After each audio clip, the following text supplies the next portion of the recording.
भाव कुभाव अनख आलस हूं, नाम जपत मंगल दिसि दस हूं। संसार में कोई आलस्य के साथ भगवान का नाम जपता है, कोई भाव के साथ, कोई कुभाव के साथ, जैसे भी भगवान का नाम जप ले कल्याण तय है, कल्याण तो होके रहेगा। बोले महाराज तो अभी तक आपने ऐसा कोई चरित्र नहीं सुनाया जिससे ये पता चल सके कि कोई कुभाव से नाम ले, अनजाने में नाम लिया तो कल्याण हो गया, ऐसा तो सुनाया नहीं। तब श्री परीक्षित जी महाराज के समक्ष शुकाचार्य वर्णन करते हैं कि एक ब्राह्मण है जो जीवन के प्रारंभिक क्षण में बड़ा नैष्ठिक था, धर्मात्मा था, धर्माचरण करने वाले, प्रत्येक दिन ब्रह्म मुहूर्त में जग करके संध्या वंदन करने वाले, गायत्री उपासना करने वाले। लेकिन कुछ समय पश्चात जब घर में विवाह आदि हो गए इनके, एक दिन ये लकड़ी चुनने जंगल में गया और वहीं पर इसने एक वेश्या को देखा। देख करके मोहित हुआ, विवाह का प्रस्ताव रख दिया।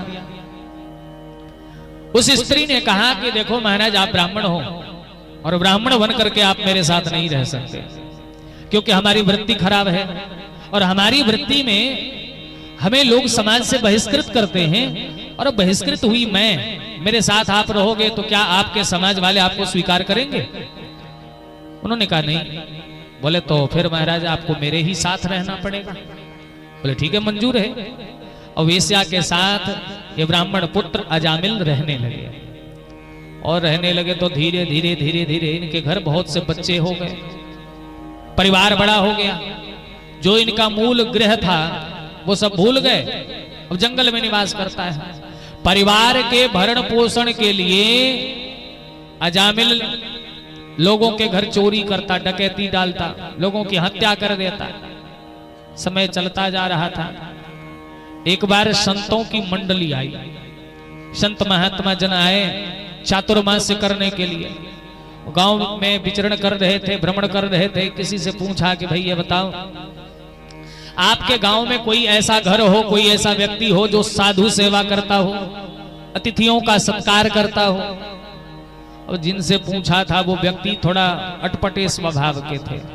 गांव में कुछ लोग ऐसे हो जाते हैं ना कि आप कुछ पूछो तो वो मजाक पूर्वक बोलेंगे, हंसी कर देंगे या टेढ़ी मेढ़ी राह दिखा देंगे। अब ऐसे ही लोगों से बाबा जी महंत जी ने पूछ दिया कि बताओ गांव में संत सेवा करने वाला कौन है? उसने कहा महाराज आप सीधे जाओ और जंगल में जैसे ही जाओगे एक ही घर मिलेगा, दूसरा कोई घर नहीं मिलेगा।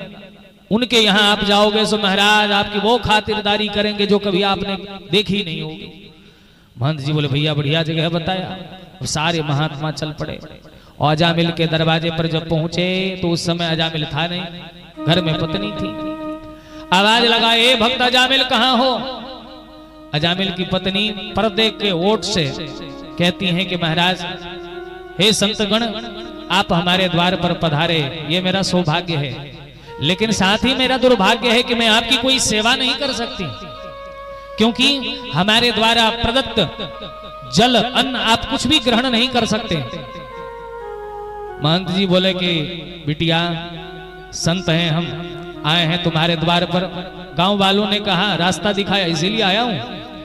और देख तू अपने हाथ से जल नहीं दे सकती, भोजन बना करके भूख नहीं पवा सकती, कम से कम सामग्री तो दे सकती है, सामग्री दे। आज तुम्हारे दरवाजे पर ही भोजन सिद्ध होगा, अन्न को हम लोग सिद्ध करेंगे, ठाकुर जी को भोग लगाएंगे, प्रसाद पाएंगे। अब जैसे ये बात कही बेचारी सोचने लगी कि क्या करें, महात्मा जी कह रहे हैं तो मानो ये भी भगवान की विशेष कृपा है। उसने सामग्रियां दी और महात्मा जी एक वृक्ष के नीचे बैठ करके पाक तैयार करने लगे। जब थोड़ी रात हुई तब अजामिल आया। अजामिल आया, देखा हे भगवान हमारे दरवाजे पर ये महात्मा लोग क्या कर रहे हैं। डांटने लगा ऊंचे स्वर में। जब चिल्लाने लगा तो इनकी पत्नी आई, क्यों जी क्यों चिल्लाते हो, शांत हो जाओ। अब ये गृह मंत्री थे, इनके इशारे पर तो बेचारा नाच रहा था। कह दिया घर छोड़ दो तो घर छोड़ के बैठा था। अब ये जो कहे अजामिल मानता था। जैसे ही पत्नी ने कहा कि बाबा जी लोग हैं, चुप हो जाओ, अतिथियों का सत्कार करना चाहिए, कोई आवे अभ्यागत तो उनका सम्मान करना चाहिए, इस प्रकार नहीं बोलना चाहिए। शांत हो गया अजामिल। संतों ने भोजन तैयार किया, भोग लगाए, ठाकुर जी को प्रसाद पाया। रात्रि विश्राम कर रहे थे, जब आधी रात बीती, ब्रह्म मुहूर्त लगा, सभी शिष्य महंत जी से कहने लगे, बाबा सुबह होने से पहले चलो भाग चलें। महंत जी बोले, देखो ऐसे नहीं जा सकते हम, भाई जिसका अन्न खाए हैं कम से कम उनको आशीर्वाद तो दे करके चलेंगे।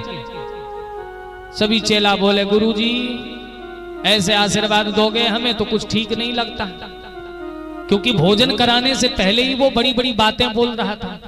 गुरुजी बोले, नहीं ऐसा कुछ नहीं होगा। अब प्रातः काल जब महात्मा जी स्नान किए, संध्या वंदन किए, उसके बाद अब अजामिल देखता है कि बाबा जी लोग अभी भी है ही हैं। बोले, महंत जी अभी तक आप गए नहीं। महंत जी बोले कि देखो चले जाएंगे, लेकिन भोजन कराया है तो भोजन की दक्षिणा दोगे तभी तो जाएंगे। अब अजामिल बोला कि बाबा देखो, आपको दक्षिणा के रूप में मैं बता दे रहा हूं, जो मिला जो बचा वही बहुत है। महंत जी बोले, क्या दिया तूने? भोजन कराया, मैं स्वीकारता हूं, लेकिन दक्षिणा तो दिया नहीं।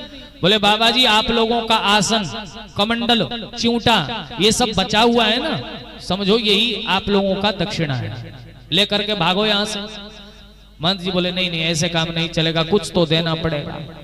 एक चेला महंत जी से बोले कि गुरुजी इनके कल्याण के लिए सीधे सीधे कह दो कि अजामिल देखो, हमारी दक्षिणा यही है कि तुम आज से सुंदर कांड का पाठ करो। जैसे ये बात कही, एक चेले ने कहा कि गुरुजी बताओ, ये रास्ता दिखा रहे हैं सुंदर कांड का पाठ करने के लिए, जिस व्यक्ति ने जीवन में प्रत्येक दिन रात रात भर